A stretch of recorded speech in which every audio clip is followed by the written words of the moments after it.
Sheriff, for taking the word of the captain to say this is valuable and allowing us to come and work as partners. And thanks to the General for prosecuting the case. So, job well done, gentlemen. Thank you. All right, well, thanks, Lee. Again, just an amazing investigation with 19 people that are going to be going away for a long time. And like as was said, it bears repeating. These investigations will save lives here in this community and abroad. So we're happy to answer any questions about the investigation. And I'll have Captain Ela come up as well. Sure. Do any of these suspects face potential action from ICE or any of them here in the state illegally? Yeah, at least one of them. You want to speak to that? None of them, we believe, are here illegally right now. There is one individual that's still pending in this investigation that may be here on some type of a visa, and we're tracking that down. Can you speak to us of the investigative methods you guys use to track down these suspects? Was it controlled by, surveillance, just what led to these 17 and 19 off the streets? Everything that you mentioned and then some. So yes, undercover buys, a lot of surveillance, a lot of technical support, a lot of hours. This investigation was about 75 days. 7 days a week, 14 to 16 hours a day for the duration. So a lot of staffing hours, a lot of hard work, and everything that we could throw at it with the assistance of the Florida Department of Law Enforcement. They kicked in resources, they kicked in staffing, they kicked in technical skill sets and equipment, good collaborative effort, and everything we could throw at it. There's unfortunately a lot of people dealing drugs on the streets of Florida. What made these guys a priority? Well, you know, when we received tip information about this group, we vet it. We receive a lot of information from, you know, people within our community about all kinds of illegal activity, and drugs are certainly not unique to that. When we started looking into this, although they transcend Orange County, it became clear that the bulk of their work was within our jurisdiction. The sheriff mentioned some other jurisdictions that they did operate within, but I would venture to say probably 90% of their dealing was within our borders. So what made this near and dear to us at the sheriff's office is that this is directly impacting our citizens and the people that we're here to protect. Sure. Yeah, I see you got 9 firearms recovered. You said one of them was stolen. Were any of the others perhaps linked to any other crimes that you're aware of? So anytime we recover firearms, they're run through the NIBIN system, the Ballistics Information Network, and so we'll be able to see if those guns are tied to any other case here in Central Florida, or really, you know, the state of Florida. Any of these particular individuals have, or any of these individuals have a particular history with your office that you're aware of this stuff? Do you want to answer that, Dina? Yes, several of them do have criminal histories. Some of the histories are significant. There's some attempted murders and some aggravated crimes with firearms and stuff like that. So, yeah, there is criminal history for some of them. I can't speak individually to who has it, but I was aware of that throughout the investigation. Question for Attorney General Flyer. This is related to the whole federal issue. We have a mother here locally, Gage Taylor, lost her son to an overdose. She lobbied hard for the lawmakers to vote besides now to pass Gage's law. She recently contacted our station, West 2, because there's another bill headed to the governor's desk, Senate Bill 68, that had one line in there that basically changed it to say if the results are positive for fentanyl, the hospital may, not must, perform that second test. She is very concerned about this language. Are you aware about this? You know if the governor plans to sign that second bill? Or you talk more generally about the importance of the fentanyl testing in the hospitals? Yeah, I'm not aware of the specific line you're referencing, and I know better than to get out ahead of the governor on his prerogative to sign bills. What I can say is, you know, it's everywhere. We see it everywhere. And fentanyl is seeping into so many other aspects of organized crime. So you've got fentanyl, you've got human trafficking. We see major connections to retail theft. You know, you've got major ties to other drug efforts. It is the centerpiece of everything. So we're going to do everything we can. I can assure you the governor wants to combat fentanyl to the fullest possible. Any resource, we will spare no expense. When it comes to this crisis, you know, we are all in as a state.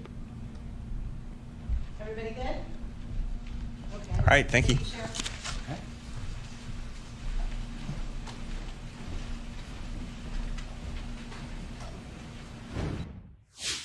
And that was just a bit of an update that we got from officials down there in Florida on a drug trafficking case. Also here, we do have some footage that was provided there by the Orange County Sheriff's Office with some photos of the contraband that was seized. We heard from the Florida Department of Law Enforcement, including the Florida Attorney General, James Uthmeyer, as we continue to see several of these agencies across the country really crack down on all of these organizations. We'll be right back.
Welcome back to Live Now from Fox, continuing with some more of these live images that we're getting, staying in the U.S., heading over to Massachusetts, inside of the courtroom of a trial that we have been covering for several weeks now. This is the murder retrial of Karen Reed. A reminder that witness testimony continues.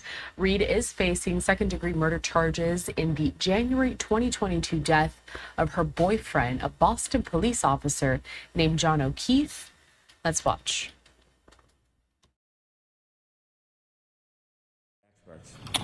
No, not at that time. Did you later, over time, receive any more additional information during your studies? Yes, I believe so. And let me reference my report just so I don't misspeak. Let me ask for the court's permission before you do that. Sure, sorry.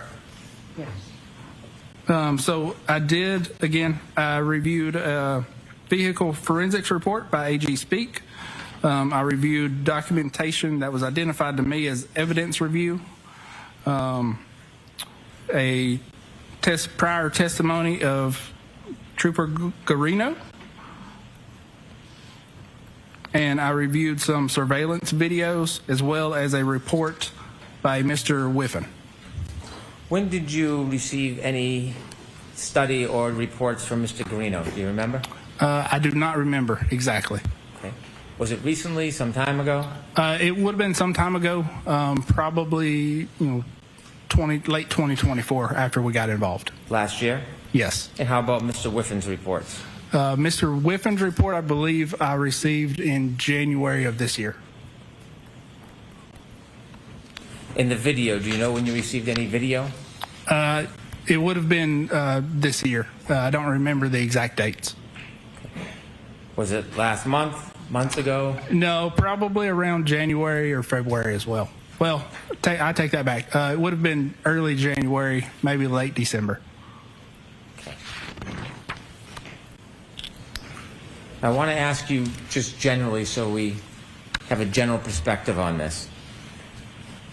When you began your study, was there something specifically that you were looking for?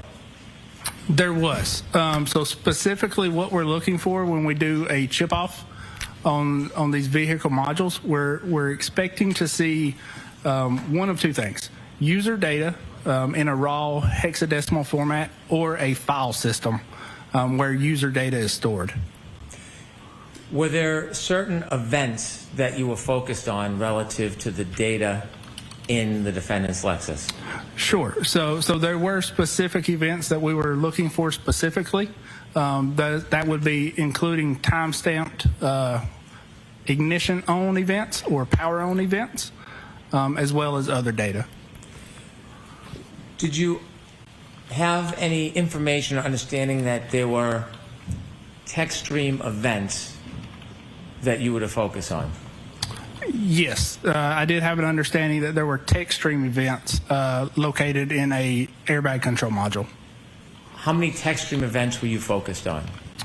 2 text stream events. Could you just generally characterize those 2 events? Sure. So one event has been identified as a 3-point turn maneuver, and the other has been identified as a backing maneuver. Now, the studies of those events, is that the role of the accident reconstructionist? Yes, it is. So then what was your role related to, your specific role related to those 2 characterized events, the 3-point turn event and the backing maneuver event? Sure. So within that text stream data, those events are documented with what's called a time count. So that's going to be a running timer from the time the vehicle powers on or the ignition comes on. So that counter will count seconds incrementally. And specifically, the focus was looking for any time-stamped data that would offer when that power-on event occurred. Did you put together a PowerPoint presentation regarding your assessment of some of this case? Yes, I did. May I approach? Yes.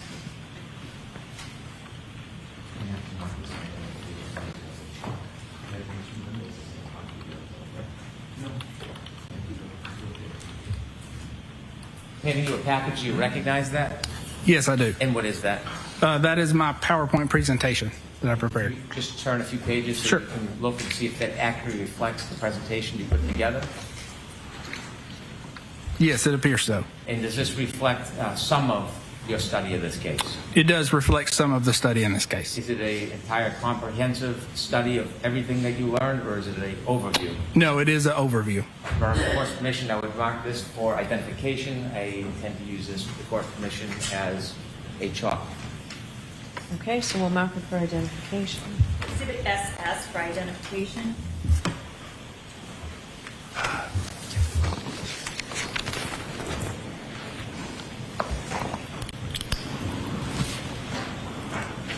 May I proceed, Your Honor? Yes. Sir, I want you to teach us a little bit about the computers in a motor vehicle. Is there one computer, like a black box in an airplane? No, so there's actually many. Depending on the vehicle, there could be hundreds with very specific functions to what they're what they're meant to do. Tell us a little bit about why there's a need, or why many computers are used in a single vehicle. Sure. So there's so many functions within your modern vehicle nowadays. So for instance, your infotainment module, that is a computer that operates your radio, your head unit. So that's going to be your obviously your radio, any type of built-in navigations, Android Auto, Apple CarPlay. There's what's called a telematics module. That's going to be what actually allows the vehicle to communicate with the internet services. So when you look at, if you've got an app that can track your vehicle or unlock your doors, that's being allowed through that telematics module. With the court's permission, I'd like to have Ms. Gilman show page 3 of the PowerPoint. Okay. Any objection, Mr. Leslie? No objection, Your Honor. Thank you. Sir, on your PowerPoint page 3, you have a chalk or diagram of a car. You may have a pointer in front of you if it helps. Sure. If you could direct your attention to the TV to your right. Could you explain to us what this diagram shows us? Sure. So this is a diagram that just shows, a a small number of modules that you can find in specifically the Lexus in this case. Again, what we're focused on and looking at is the infotainment module and the telematics module in orange. For example, there are other modules known as the body control module and the airbag control module, the engine control module, which runs your vehicle. In addition to that, there are other modules that operate your door locks and unlocks, your windows, and various other functions. When you use the word module, is that the same thing as a separate computer, or is it different somehow? Yeah, so that using parlance, module would be referring to a separate computer within the vehicle. Do all of these separate computers in the vehicle connect with each other? They do. So all of these modules are connected to one another, and they do communicate with each other. The information that would be commonly referred to as black box, or information that captures some of an event, where would that be in this diagram? Sure. So the black box would be in the airbag control module. And then as far as the radio system, you shared with us that's the infotainment module? Yes. So the radio system is going to be, that data is going to be stored within the infotainment module. In the telematics module, specifically, what are we looking for there? Sure. So the telematics module, again, is a module that allows communication with internet services. So if you've got an app on your phone that you can unlock or lock your doors, that's the telematics module is allowing that function to occur. Do all make and model cars have the same setup as this diagram? No, they do not. It will vary. Does it vary from car maker to car maker? It does. It varies from car maker to car maker. It varies from trim level as well. Could two different cars from the same manufacturer, same style, could they have different components in those cars? They could, yes. Why is that? Sure. So during the manufacturing phase, depending on cost and other things, manufacturers will source these modules from different third-party manufacturers. So one vehicle may have a module from, for instance, LG Electronics. One may have a module from Denso. And depending on how those individual manufacturers implement that software and hardware, they may record and store different types of data. So from your experience, you've reviewed or you studied a 2022 Lexus, and then you see another Lexus, whether it's 2022, 2023. Would you be able to say you've seen it, you've already done it, or do you have to individually look at each car? Sure. So you would typically look at, and to correct, it's a 2021 Lexus. But if you want to understand what may be stored in a subject module, you would take an exemplar vehicle and conduct some testing to determine what is being recorded and how that data is being recorded. You mentioned that you were looking for time information or power on information regarding two events. Correct. Can we characterize those events as text stream events? Yes, we can. Do people sometimes refer to them as triggering events? Objection, Your Honor. Sustained. Are they often or sometimes referred to as something else other than a text stream event? They can be referred to as other things besides text stream events. Can you give us an example of what else they may be referred to as? Sure. So that would be triggering events. Why is it called a triggering event? Sure. So the event is actually created when there's a trigger, and those trigger thresholds will vary and could be for a number of different reasons. When a text stream... We're listening here to witness testimony continuing in the retrial of Karen Reed, happening now in Dedham, Massachusetts. We'll be right back.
We are heading back out live to witness testimony continuing in the retrial of Karen Reed.